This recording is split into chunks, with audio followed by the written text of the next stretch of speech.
has YouTube and streaming and stuff opened up any business opportunities for you? I mean, like brand deals. Yeah. And stuff like that. Right. Which I'm very hesitant on stuff like that because I think a lot of them are very mobile game heavy. Not to slander, but it is, you know, there are very few times I've been presented one where I was like, oh, yeah.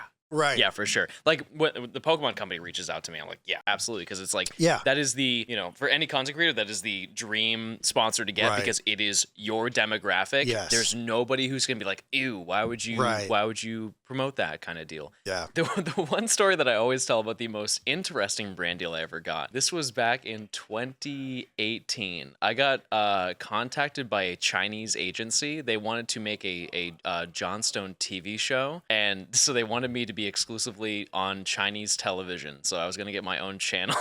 And I would upload. I would send them videos in English of, which I'm not saying that they're not bilingual, but like I feel like that would be a relatively shortened demographic compared to me speaking fluent Mandarin. But that was offered to me. What? I never replied to them, but I was so blown away because they had like they're like, yeah, we're building up this network and we need people on it, and we would love for you to be part of it. You should check in on that network. Yeah. That network might be bigger than YouTube right now. It could be. Who knows? You might have been getting paid I feel like John Cena in the car with the ice cream. You're like, but I only make videos once every 4 months. They're like, we'll pay you $15,000. So does Marvel. That's a good point. That's a good point. Are you saying that your YouTube videos are the equivalent of No, Iron I'm Man just 4? saying that they make a lot of them, and arguably too many at this current point. That is true. That is true. So you never thought that deeply into it? Like, have you sold merch? Have you thought about, I don't know, like somewhat diving deeper into the business of Pokemon? I guess it's hard to monetize when it's already such an IP heavy. I mean, like I've released merch before. That did fine. Yeah, I mean, I've been offered opportunities. Like I've been offered like MCNs and stuff like that. Yeah. And I turn those down just because there's not. The main drive behind those is offering ads, right, or gateways to do integrations and stuff like that, and I don't upload enough for that to be worth their time, nor would it be worth my time, and so it's kind of a stalemate in a way.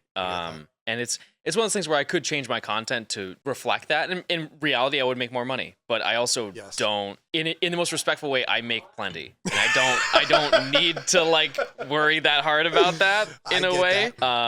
Which you get different responses on that based on who you talk to. Because some people will be like, oh, you're a huge idiot for turning those up. But I think I do a very respectful 50-50 of wanting to chase after the bag in a way, but also, stick to what I really want to do at the end of the day. Yeah, that makes sense.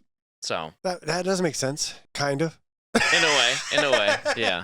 No, I mean, I really appreciate it. I think if I were to, honestly, my serious answer is if I were to do it all over again, I think I would lean more towards what you do. I very much enjoy the challenge heavy content, and you have an end goal and you're not going to stop grinding until you get there. I love those videos. I've done a few of them and they've done pretty damn well. On our channel, we the guys I stream with, we do a video series where we play 100 hours of a video game we've never touched before, and then we just like document it. We tell a story at the end. It's like usually like a 25-minute video, and then it all comes out. And if I could do that every day, man, that would be my dream. And then could come in here and do our podcast, hang out with Matt. Yeah. I mean, could you do it on a smaller scale? Probably. Oh, then 100 hours? Yeah. Well, no, I guess the better question to start with is what would you do? Would it be, because I wouldn't imagine it'd be Pokemon, so it'd be something more related to tangential to what you're doing currently. Yeah. I guess like different, maybe some like every once in a while randomly I'll upload on my own channel, which is the channel that I used to do vlogs in back in the day. And I did a video, it's coming up to 2 years now, where my buddy with the neck tats that I was telling you about, he used to brag about walking to work, and he lived 3 miles from work. Okay. He used to brag about it. And I would get a little frustrated with him jokingly. And I lived 30 miles from work. So I walked to work before our podcast just to tell him, hey, I can walk to work too. Mm-hmm. And it was such a random idea I had. I started here at 4 a.m. and I got there at 1 p.m., 2 p.m. And we had our podcast at 3. and I made a video out of it, and it was so much fun. Yeah. I mean, it is so much fun to the point where like I was like, what is my purpose in life? Like when it's over, I'm like, why? I want to keep going. You know? Do you ever have that? Like whenever you're done with you put 3 months into editing a video, producing a video, and then it's over. I get, that's my, like, the highest amount of satisfaction is just pushing out that final one. It's like, man, this sucked.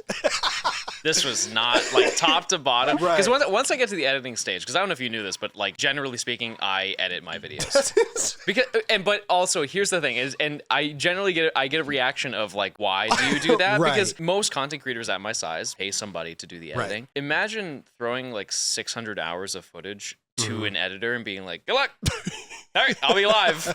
So I won't respond, but and then you'll send me back. You'll send me back the rough draft, and I'll give you 5 pages of red notes. Exactly. Or red lines. Yeah. And so I have my assistant do like a skeleton where she drops in like all the footage, and then I go and like realign everything and then do the higher editing stuff. But that's something where I can at least understand the surface level of what that's like, because.